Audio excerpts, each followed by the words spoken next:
प्रिय विद्यार्थियों को मेरा नमस्कार। आज हम प्रश्नावली 9 के हम भाग 6 को लेकर मैं आपके बीच उपस्थित हूँ और भाग 6 में हम बात करेंगे प्रश्नावली 9.2 की।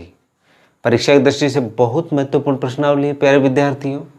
इसमें आपको ज़्यादा नहीं 3-4 आपको सूत्रों के बारे में जानकारी अगर हो जाएगी तो आपको आपके प्रश्न गलत नहीं होंगे, ऐसा मेरा मानना है।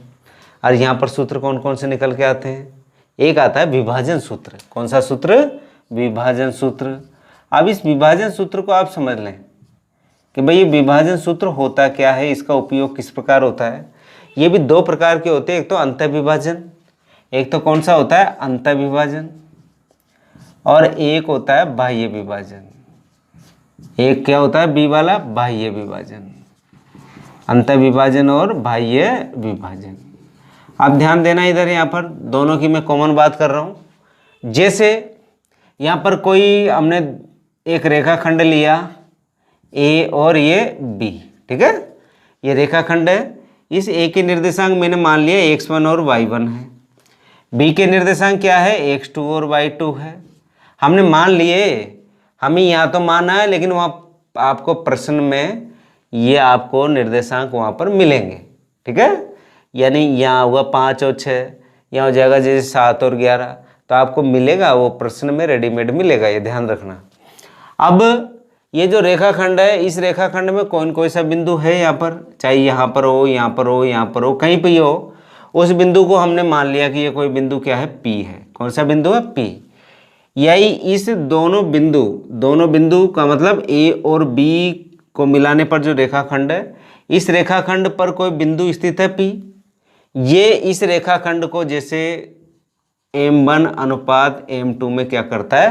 बांट देता है।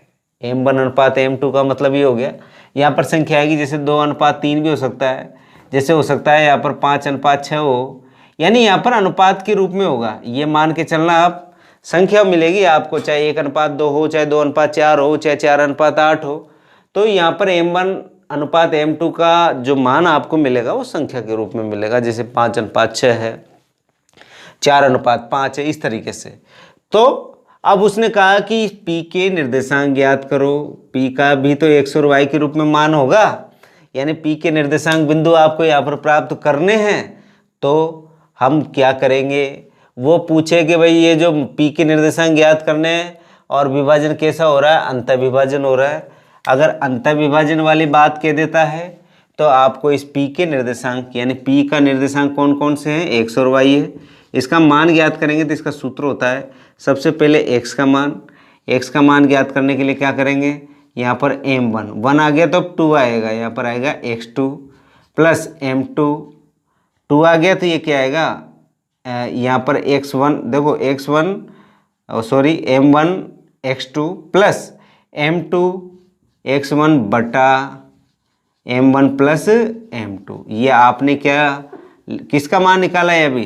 ये x का मान निकला है अभी। तो किसका निकला है डियर स्टूडेंट? x का निकला है।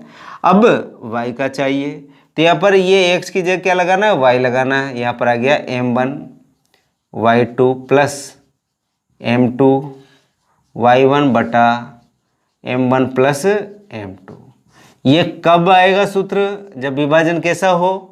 अंतःविभाजन हो। जब अंतःविभाजन होता है तो जो बिंदु विभाजन करता है उस बिंदु के निर्देशांक, यानी विभाजन यहाँ इस P पर हो रहा है तो इस P के निर्देशांक आपको ज्ञात करने हैं। तो x का मान आपको पता है, आपने यहाँ पर सूत्र के रूप में लिखा है। इसी तरह y का मान आपने यहाँ पर सूत्र के रूप में लिखा है। आप चाहो तो इसको अलग अलग भी निकाल सकते हो, जैसे x बराबर ये लिख दो, y बराबर ये लिख दो, और जब दोनों के आंसर निकले तो एक साथ कंबाइन करके यहाँ पर लिख देंगे। अब आता है बाह्य विभाजन की बात। ये तो कौन से विभाजन की बात की हमने? अंतःविभाजन की बात की। जब भी अंतःविभाजन होगा तो यहाँ पर क्या होगा? ये प्लस होगा, ये ध्यान रखना, यही महत्वपूर्ण बात है। और जब भी बाह्य विभाजन होगा, कौन सा विभाजन? जब भी बाह्य विभाजन होगा तो यहाँ पर P का जो मान निकालेंगे, यानी Pxy, यानी P के निर्देशांक x और y जब निकालेंगे तो सारा काम एज इट इज जाएगा, केवल ये प्लस की जगह क्या हो जाएगा? माइनस हो जाएगा। तो यहाँ पर लिखा मैंने m1 x2 minus m2 x1 upon m1 minus m2, ये तो किसका मान निकाल लिया आपने, x का। ये तो आपके पास x के निर्देशांक मिल जाएंगे यहाँ से इसको हल करने से। और अब y के निकालने हैं तो यहाँ पर आएगा m1y2 minus m2y1 upon m1 minus m2। ये कौन से विभाजन पे निकाला आपने, आप कहोगे सर बाह्य विभाजन पे हमने यहाँ पर बात की है। अब देखिए यहाँ पर एक नई बात और निकल के आती है। जैसे मैंने यहाँ पर लिखा, देखो यहाँ पर आप समझना, यहाँ पर ये कोई रेखाखंड है, इसके निर्देशांक a है, ये b है, और बीचों बीच में, कहाँ पर, बीचों बीच में है कोई बिंदु P है, तो ये 1:1 ही तो होगा, क्योंकि बीचों बीच में, तो 1:1 के रूप में क्या हो रहा है, ये P बिंदु इस AB रेखाखंड को क्या कर रहा है, विभाजित कर रहा है। तो ये मध्य बिंदु है। कौन सा बिंदु है, ये मध्य बिंदु। तो जब भी इस मध्य बिंदु के निर्देशांक हम निकालेंगे, यहाँ पर x1 y1 तो है ही, यहाँ पर x2 y2 यहाँ पर मिलेगा ही। तो मध्य बिंदु के निर्देशांक अगर आपको ज्ञात करने हैं, कौन से बिंदु के, मध्य बिंदु के निर्देशांक। मध्य बिंदु कौन है, यहाँ पर P है, तो P के निर्देशांक है x y। इस x और y की जब वैल्यू निकालेंगे तो इसका सूत्र बनेगा x1 प्लस x2 बटा 2 और y1 प्लस y2 बटा 2। यानी ये तो मान किसका निकलेगा, x का, और ये मान किसका निकलेगा, y का निकलेगा। यानी मध्य बिंदु के अगर हमको निर्देशांक निकालने हैं प्यारे विद्यार्थियों, तो हमको जो सूत्र जो उपयोग में लेना है वो सूत्र आपके पास आएगा x1 प्लस x2 बटा 2 कोमा y1 प्लस y2 बटा 2। आप चाहो तो इसको x2 को पहले लिख लो, x1 को बाद में लिख लो, क्योंकि प्लस यानी आपका जो योग की संक्रिया में जब आगे पीछे लिखते हैं तो उससे कोई फर्क नहीं पड़ता। जैसे 5 + 6 लिख दो, चाहे 6 + 5 लिखो, कोई फर्क नहीं पड़ेगा, ध्यान रखना। लेकिन ये जोड़ में है, आप घटाने में चेंज मत कर देना, वहाँ गड़बड़ हो जाएगा, नहीं, ये ध्यान रखना। तो यहाँ पर हमने 3 सूत्रों की बात की है। एक सूत्र तो हमने अंतर विभाजन की बात की है, एक सूत्र हमने जो लिया है वो बाह्य विभाजन की बात की है, ये वाला, और एक मैंने बात कर ली, आपको निकालना मध्य बिंदु के निर्देशांक।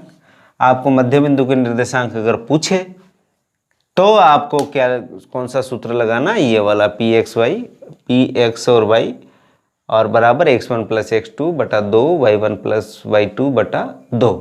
इस तीनों सूत्रों पर आधारित आज हम यहाँ पर बात करेंगे, ठीक है। और बहुत सीधी प्रश्नावली है, बस इसको आप 2-3 बार अगर आप सवाल करोगे ना तो आपको ये लग रहा है अभी तो कितना बड़ा सूत्र है, इतना बड़ा कुछ भी नहीं है। px यानी p का मान निकालना है, ये p बिंदु है, इसके निर्देशांक आपको निकालने x और y के रूप में। तो आप ये मान सीधे सीधे यहाँ पर आप रखें, और रखने के बाद में आप बड़े आसानी से इन प्रश्नों को बहुत सरलता से आप हल कर लोगे, ऐसा मेरा मानना है। प्यारे विद्यार्थियों, यहाँ से प्रश्न पूछा जा रहा है, ये ध्यान रखना, वहाँ से, क्योंकि ये प्रश्न 26 से 30 के बीच में ये प्रश्न पूछा जाता है, और वहाँ पर संभवतः 27 या 28वें नंबर का प्रश्न होता है। यहाँ पर 2 प्रश्न होते हैं, ए और बी। ए वाला तो दूरी सूत्र से होता है, जो कि मैंने आपको पूरी प्रश्नावली पूरी करा दी 9.1 की, और 9.2 में ये आपको कौन सा प्रयोग करना है, विभाजन सूत्र का प्रयोग करना है, और इस सूत्र पर आधारित यहाँ पर प्रश्न पूछे जा रहे हैं। बहुत सीधे हैं। m1 m1 यहाँ पर m1 और m2 यहाँ पर संख्या के रूप में मिलेगा, 2:3, 4:5 जो भी है। और इसी तरह ये a और b के आपको निर्देशांक मिलेंगे। तो आपको किसका मान निकालना है, इस p के निर्देशांक निकालने x और y का।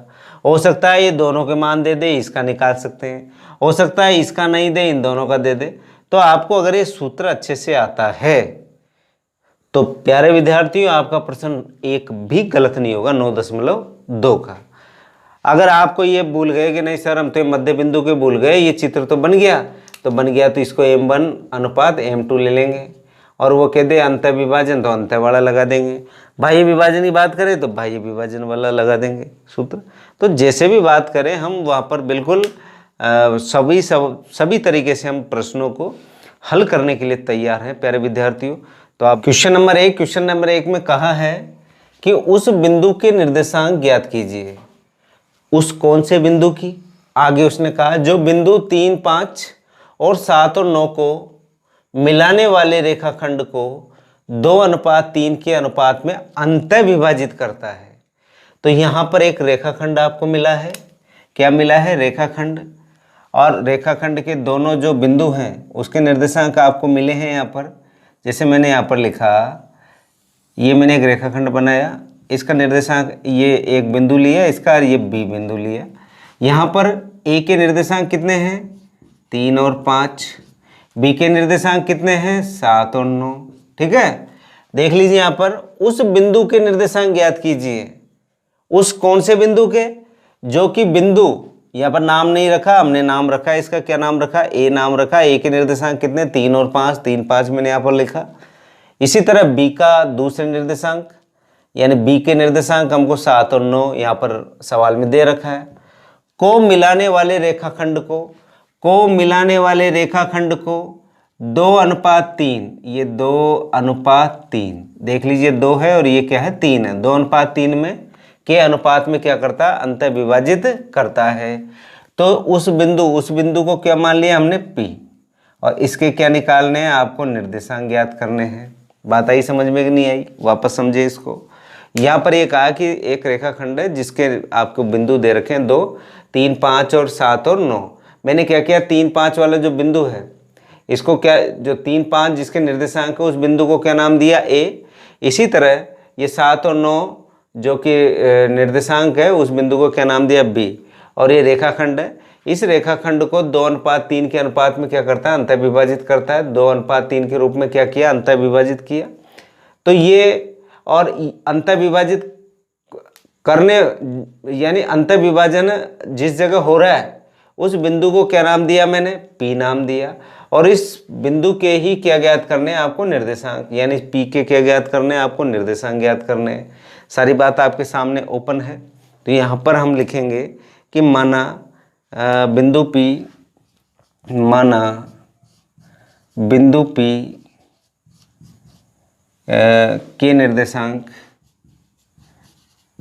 निर्देशांक क्या माना हमने? XY है। ठीक है, यही तो माना हमने। अब आगे देखो, यहाँ A के निर्देशांक 3, 5 तथा B के निर्देशांक 7, 9 है। ठीक है, एवं M1 मैंने आपको बताया था अभी सूत्र में, M1 को क्या बोलते हैं? पहला वाला M1 बराबर कितना? 2 और M2 बराबर कितना? 3।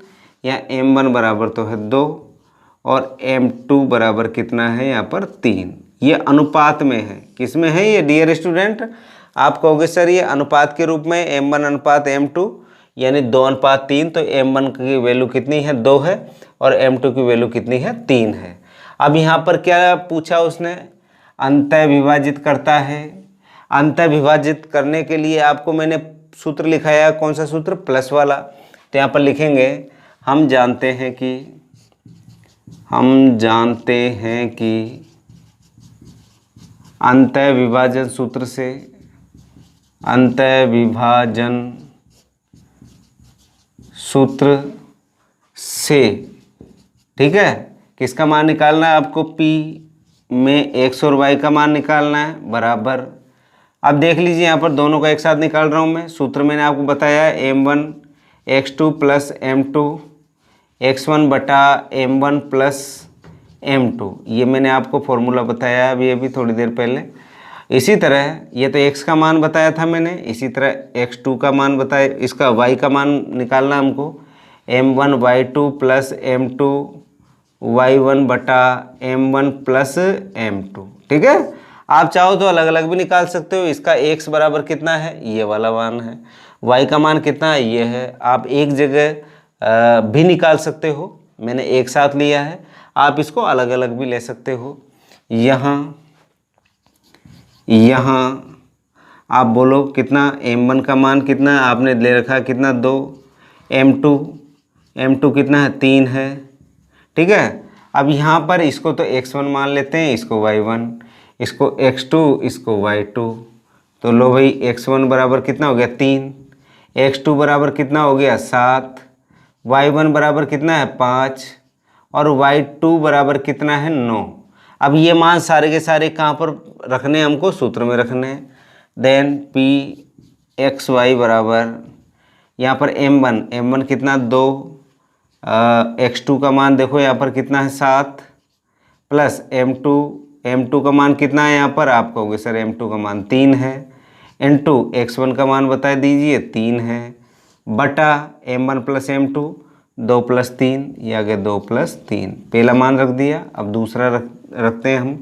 m1 का मान कितना है 2, y2 का मान कितना है, y2 का मान आपने निकाल रखा 9 है, प्लस m2 का मान कितना है 3 है, इनटू y1 का मान कितना है आपके पास, y1 का मान आपने निकाल रखा 5 बटा 2 प्लस 3, क्योंकि m1 प्लस m2। अब देखो आगे 7 दूना 14 और 3 तिया 9 बटा 3 और 2 5। आगे देखिए यहाँ पर 9 दूना 18 प्लस 5 ती 15 बटा 5। ठीक है, अब 14 में 9 जोड़ेंगे तो कितना आएगा 23 बटा 5। यहाँ पर देखो जोड़ते हैं अपन इसको, 8 और 5 13 का 3 हासिल का 1 33 बटा 5। ये किसकी वैल्यू निकाली, जो p है, और p के आपको निर्देशांक निकालने थे, यानी x की वैल्यू कितनी आ गई 23 बटा 5, y की वैल्यू कितनी आ गई 33 बटा 5। यही क्या होगा प्यारे विद्यार्थियों, आंसर होगा। यानी कि हमें सूत्र पता होना चाहिए। अंतर विभाजन की बात होती है तो प्लस वाला, यहाँ पर अंतर विभाजन की बात हो रही है। बाह्य विभाजन की बात हो तो यहाँ पर क्या लिखना है आपको, माइनस m1 अनुपात m2। जहाँ पर भी ये अनुपात आ जाए अनुपात के रूप में, तो आप बिल्कुल इसको m1 मान लें, इसको क्या मान लें m2 मान लें। m1 m2 मिल गया।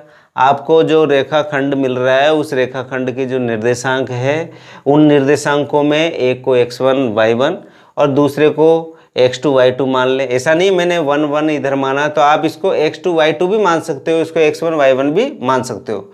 इस तरीके से हमने पहला प्रश्न किया। बहुत ईजी है। इस प्रश्नावली में केवल यही सूत्रों का प्रयोग होगा, या तो अंतर विभाजन या बाह्य विभाजन। तो प्यारे विद्यार्थियों, इस तरीके से हम इस प्रश्न को बड़े आसानी से यहाँ पर हल किया है।